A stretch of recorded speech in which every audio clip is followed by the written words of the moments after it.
My eyes nearly popped out of my head one evening while dining alone at a quiet restaurant. At the next table, two guys were laughing loudly. One was bragging. "She's a total bombshell. I nailed her for first time on her wedding day, right under her clueless husband's nose." My fork froze halfway in my mouth. It wasn't just what he said, but whose voice it was. The voice belonged to Travis, my best man, the same guy who had toasted our marriage with such genuine warmth, the man who'd held the ring just moments before I slipped it onto my wife's finger. And now, here he was, boasting about sleeping with someone's wife on her wedding day. My stomach turned as I realized that he was talking about was mine. Just 2 hours earlier, I wasn't even supposed to be there alone. It was our third wedding anniversary, an evening I'd planned to be special. A quiet dinner at Gale's, the same place where I first asked her to be my girlfriend, where I had later proposed perfectly under soft lighting. But an hour before our reservation, her text arrived.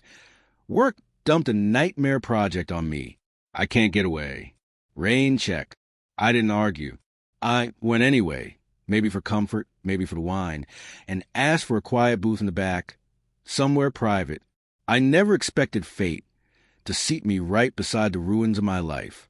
Betrayal doesn't hit like a storm. It's a slow, creeping poison disguised as a shrug, a glance, a careless laugh. You don't realize what it means in the moment. Only later, in the silence of your own thoughts, do those tiny moments claw at your memory with merciless clarity. Our wedding day was perfect on the surface. The crisp late fall air, the golden sunlight filtering through the windows, the delicate white lace of her gown that made her look like a dream. Everyone said we were perfect, even Travis. He clapped me on the back before the ceremony, his grip tight, his smile genuine. "You made it, man," finally locking it down. I remember that hug now, how long he stayed behind after the photos, while I was busy greeting guests and she was getting her hair done. What I didn't know then was that she was getting undressed just 10 feet away. That was the first sign I missed. After the reception, she said she was exhausted, complaining of blisters and an upset stomach from too much champagne. When we reached the honeymoon suite, she barely touched me. "I just need to sleep," she whispered, curling into the blankets. I didn't question it. Why would I? We were married. We had forever. But forever had been stolen from me that very afternoon by the man who stood next to me at the altar. Back in the President Gale's, I sat frozen, listening to Travis laugh and mock the clueless husband, recounting how stupid I was for never catching on. I wasn't angry yet, just numb. Years of building trust, memories, a life together, all shattered in a single sentence overheard by chance. The cruelest part? I was a fool in their story, and they didn't even bother lowering their voices. When I left the restaurant, my hands trembled, not with fear or rage, but with the adrenaline of knowing the truth. I hadn't imagined it. The distance, the lies, they were real. I didn't go home. I didn't call her. I didn't cry. I went straight to the one place betrayal can never hide, the past. I opened the wedding album, not the glossy version on the shelf, but the raw, unedited digital folder from our photographer filled with candid behind-the-scenes shots.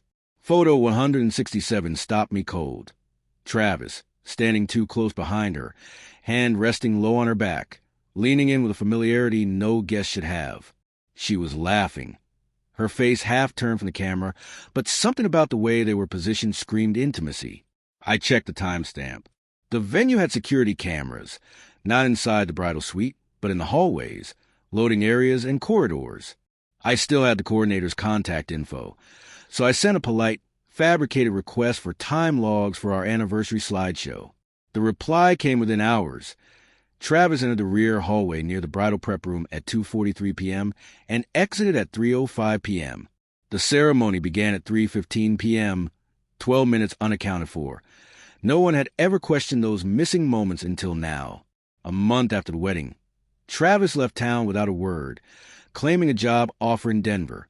He and my wife stopped texting around the same time, and for years, radio silence. No calls, no visits, nothing. It felt like someone running from guilt. I pulled her old phone from the closet, the one she'd replaced but never discarded, and scrolled through the message cache.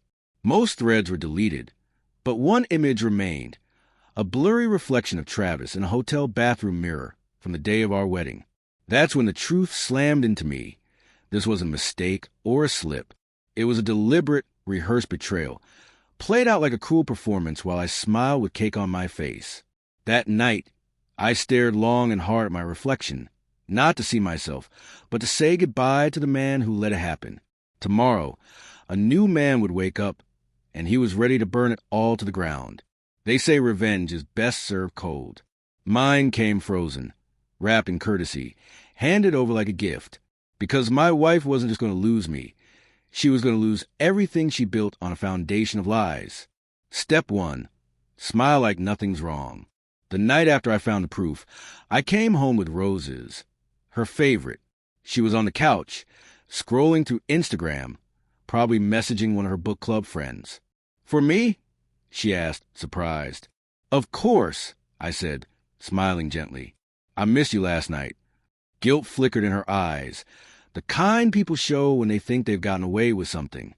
I kissed her cheek and told her I'd booked a weekend trip for us. A quiet, coastal escape to reconnect. She beamed, completely unaware she was walking toward the exit ramp. Step 2. Lay the financial trap. Over the next 10 days, I played the loving husband, made breakfast, sent midday love texts, watched her favorite shows. But behind the scenes, I was preparing to kill.